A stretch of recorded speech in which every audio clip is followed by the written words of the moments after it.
Svētā Nikolaja dienā, kad Eiropas pilsētas sāk posties Ziemassvētku brīnuma gaidām, Jūrmalā, Jomas ielā ik gadus svin gaismas svētkus. Rūķi un Ziemassvētku vecītis gan lielus, gan mazus aicina uz svētku priekiem.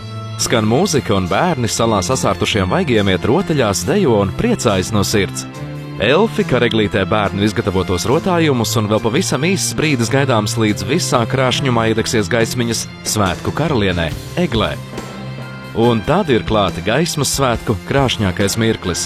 Spoži iemirdzas ugunis Ziemassvētku Eglē, un viena pēc otras sāk mirgot svētku gaismas visas Jomas ielas garumā.